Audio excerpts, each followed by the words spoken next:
तो दोस्तों व्हाट्सएप के माध्यम से हमें पता चलता है कि रात्रि 9 बजे ही 33 केवी की लाइन ब्रेकडाउन हो चुकी है। तो जैसे आपके निर्देशानुसार सभी को सुबह ही पहुंच जाना है। तो दोस्तों लाइन की पेट्रोलिंग के लिए हम रास्ते से निकल चलते हैं जहां से हमारी 33 केवी की लाइन पैरेलल जा रही है। तो हम एक दूसरे साथी को साथ में भेज देते हैं जो कि दूसरे रास्ते से 33 केवी की लाइन का शटडाउन लेने पहुँच गया है वहाँ पर। तो शटडाउन प्रक्रिया होती रहती है वहाँ पर। हम लोग इधर से जाते हुए पेट्रोलिंग करते हुए वहाँ पर पहुँचते हैं जहाँ पर हमारा फॉल्ट है। तो कुछ इस प्रकार से हम देखते हुए यहाँ से रास्ते से निकलते रहते हैं।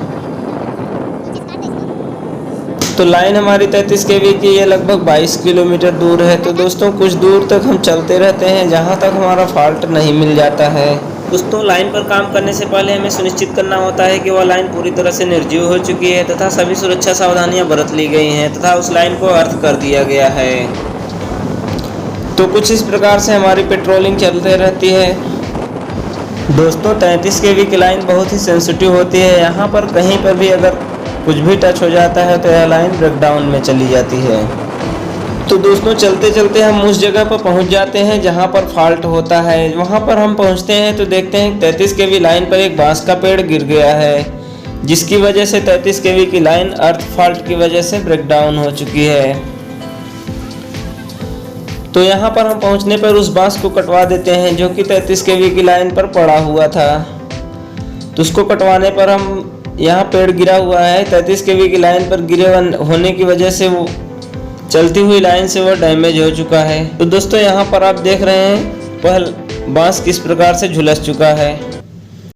तो दोस्तों 33 केवी की लाइन के ब्रेकडाउन होने के कई कारण हो सकते हैं। तो यहाँ पर हमने एक कारण आपको दिखाया है जो कि 33 केवी की लाइन पर पेड़ गिरा हुआ है। तो दोस्तों रात्रि के 9 बजे जो कि लाइन ब्रेकडाउन हुई है तो ऐसी स्थिति में आपको लगता होगा कि रात में 9 बजे काट दिया गया है, लेकिन आंधी पानी होने की वजह से या कभी बारिश होने की वजह से ऐसी स्थिति कभी भी उत्पन्न हो सकती है।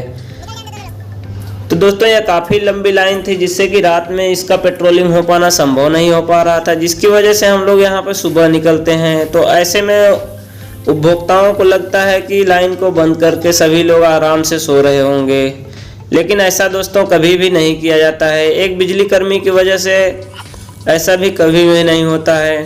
तो दोस्तों एक बिजली कर्मी तभी चैन से सो सकता है जब तक उसकी लाइन चलती रहती है। तो सब स्टेशन से दोस्तों कभी भी जानबूझकर लाइन कभी नहीं काटी जाती है। ऐसी स्थिति उत्पन्न होने पर लाइन अपने आप कट जाती है। तो दोस्तों 33 केवी की लाइन को ब्रेकडाउन होने के कई अन्य कारण हो सकते हैं, जैसे कि आंधी आने पर पोल का टूट जाना, इंसुलेटर का फट जाना और पेड़ का गिर जाना, अन्य कई कारण हो सकते हैं। तो यहाँ पर जितनी भी फॉल्ट थी हम कुछ इस प्रकार से बनाते रहते हैं। तो दोस्तों पेड़ों की सभी डालियाँ कट जाने के बाद हम सुनिश्चित कर लेते हैं कि अब 33 केवी की लाइन पर कोई भी डाल टच नहीं है।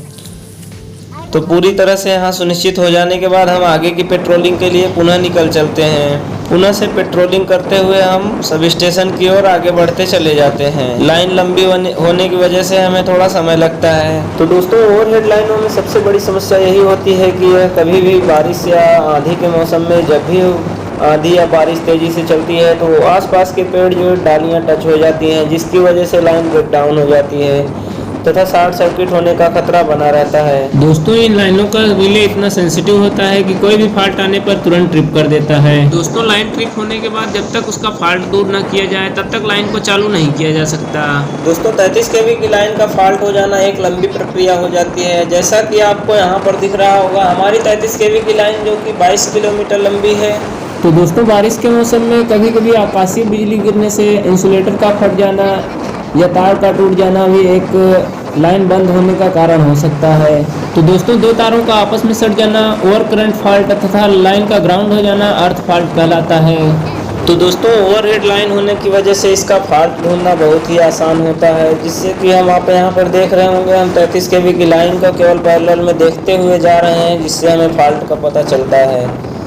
तो हम यहाँ पर इसको पेट्रोलिंग करते हुए जाते हैं। अगर बीच में कोई भी फॉल्ट नहीं मिलता है तो दोस्तों हम वहाँ पर सबसे पहले यहाँ 132 केवी के सब स्टेशन पर पहुँचेंगे। उसके बाद सुनिश्चित करेंगे कि हमारा कोई भी स्टाफ इस लाइन पर नहीं है। लाइन पर नहीं होने पर हम सबसे पहले उस रीडर का मेजर कराएंगे, जिससे कि हमें एकदम फॉल्ट का कंफर्म हो जाएगा कि इस समय अब कोई भी फॉल्ट इस लाइन पर बचा हुआ नहीं है। तो फॉल्ट अगर कोई भी नहीं रहेगा उसके बाद हम सुनिश्चित करेंगे कि लाइन पर कोई नहीं है, उसके बाद हम लाइन को चालू करवाएंगे दोस्तों। तो चलिए कुछ आगे दिखाते हैं। तो दोस्तों कुछ इस प्रकार से पेट्रोलिंग करते हुए हम उस सब स्टेशन के पास पहुंच जाते हैं जहां पर से हमारी 33 kV लाइन आई हुई है।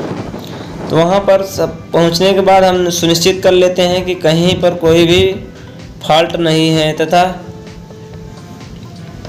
फॉल्ट न होने पर हम यहाँ पर आकर शटडाउन वापस करने के लिए कह देते हैं। सभी स्टाफ को लाइन से हटा लेने के बाद हम लाइन को मेजर करते हैं। मेजर होने के बाद हम लाइन को होल्ड करा देते हैं। लाइन होल्ड हो जाती है तो फिर हम आपको सब स्टेशन का कुछ इस प्रकार से नज़ारा दिखाते हैं, जो कि 132/33 kV का सब स्टेशन है।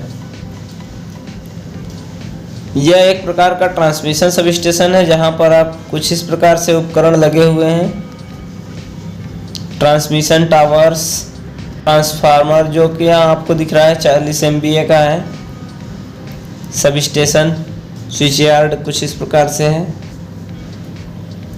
तो दोस्तों लाइन बंद होने की प्रक्रिया कभी भी ट्रांसमिशन सब स्टेशन से भी हो सकती है, जैसे कि यहाँ पर भी अगर कोई भी फॉल्ट आ जाएगी तो वो लाइन बंद हो सकती है। कभी कभी लोड शेडिंग करते समय यहाँ से भी लाइन बंद कर दिया जाता है, या फिर लाइन पे कोई फॉल्ट आने पर यहाँ से अटेंड करने के लिए उसे बंद कर दिया जाता है। तथा कुछ ऐसा भी होता है कि रोस्टिंग का टाइम होता है जिसकी वजह से बंद हो जाता है। कभी कभी कंट्रोल लाइन खुलवा देता है जिसकी वजह से लाइन बंद हो जाती है। तो दोस्तों सारी प्रक्रिया पूरी हो जाने के बाद लाइन चालू हो जाती है, उसके बाद हम यहाँ से वापस निकल चलते हैं। तो मिलते हैं दोस्तों नेक्स्ट वीडियो में। धन्यवाद।